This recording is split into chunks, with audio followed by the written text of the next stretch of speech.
What is mindful eating?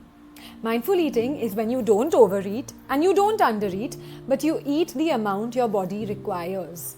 By understanding the connection you have with your body, with regular practice, coaching, and supervision, you can become your body's very own nutritional expert, because all the answers that you're actually looking for through diets and fads and myths and what works and what doesn't, all are already within you.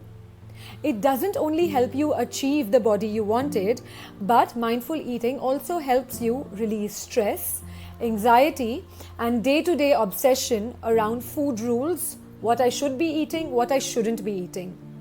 It helps you live life with greater clarity and ease, because how we do food is how we do life. I am Riddhi Golecha, a mind, body and eating coach and a psychologist, and I'm going to share with you 5 tips to get you started on your mindful eating journey today.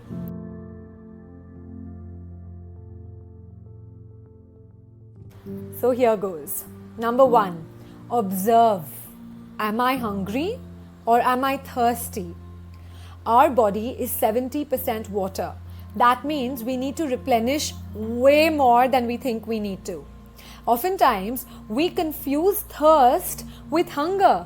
So 3 ways you can actually distinguish this is by asking yourself, is my mouth drying up? Number 2, are you taking more than usual? Are you talking more than usual? Are you taking in more stuff than usual? On those days, you're definitely dehydrated. And 3, do you physically feel your hunger? Does your belly growl? Tip number 2, be present.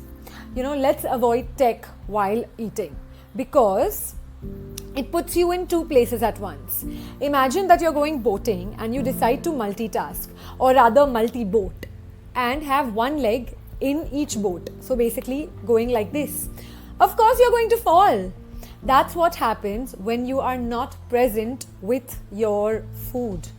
You end up overeating because you were never present with eating in the first place. So your body hasn't even registered or recognized whether it's full or not. Number 3, savor the taste. Digestion begins in the mouth. So by this I mean we don't only have to chew our food, slowly like 52 times. We're not robots. But to really be aware, allow those salivatory enzymes to do the work in your mouth before passing them down into your throat for further digestion. And why not?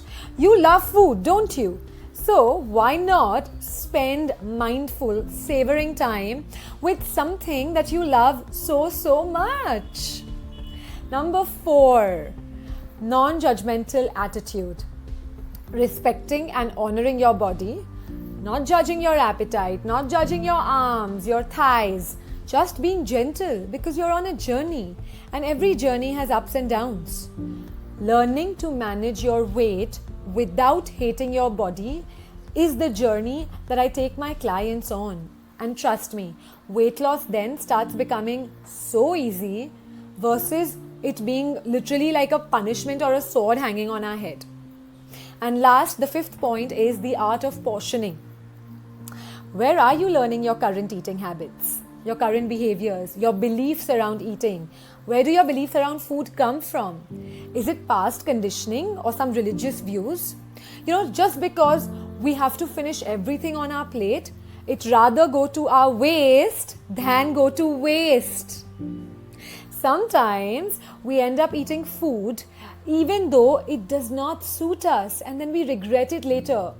Oh, I think I shouldn't have eaten that.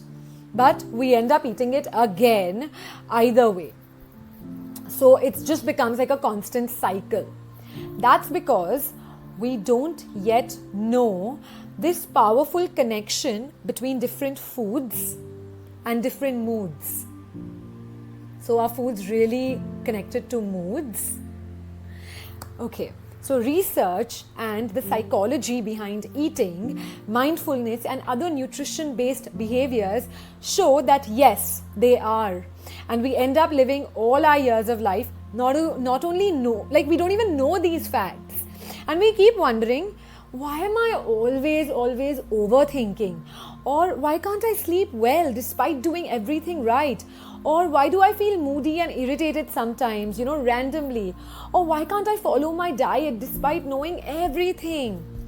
Then we try all different ways to calm ourselves, ranging from a workout, and sometimes when we're really stressed, it becomes alcohol, so that we can just relax. Here's the thing, the clients that I have worked with have been able to manage stresses and restlessness just by us diving deeper into this mind, body, mood, food connection. So, here I'm going to share with you just a few examples, so that it might help you at least begin working on these things. So things that cause irritation in the gut and moodiness later, especially alcohol and antibiotics. This also causes lack of sleep and stress. Also processed foods like sugar, processed butter, and sometimes even some kinds of cheese if they are not suiting you. So you have to start recognizing these connections by observing. Here are some foods to help you. Okay, so this is what I like to call the mind diet to start mindful eating and release some of your stresses. So the first one, to stop overeating and actually start mindful eating, try using avocados, ghee and nuts. To improve your sleep, banana, flax seeds, they really balance your melatonin, which causes good sleep. And number 3, if you're an overthinker, use cocoa powder, berries, kale, parsley, arugula. These foods really help in calming our nervous system, and that's how they release some of the stress and anxiety. And along with that, I'm going to share with you a super simple exercise we can do together right now, or you can do it another time when you are more comfortable and free. But this is something that has worked wonders for so many people to release some of their overthinking and get more mindful around food, stopping to overeat. So here goes. Think of one food that you are afraid of eating. You think that it will make you fat, or you have a lot of fear around it. And of course, that fear is for all the right reasons, of course. But, it could be your favorite ice cream, a piece of chocolate cake, or that packet of blue masala lays. It could be anything, something that you are fearful around. Now, answer these 3 questions that I'm going to ask you in relation to that food that you have chosen. 1. How much is this fear from a scale of 0 to 10? 0 being no fear at all, whilst 10 being high level stress after eating that food, like, oh my God, what have I done?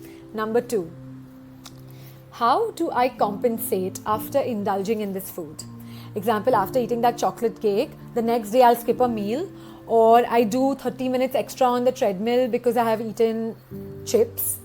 What do I do to compensate?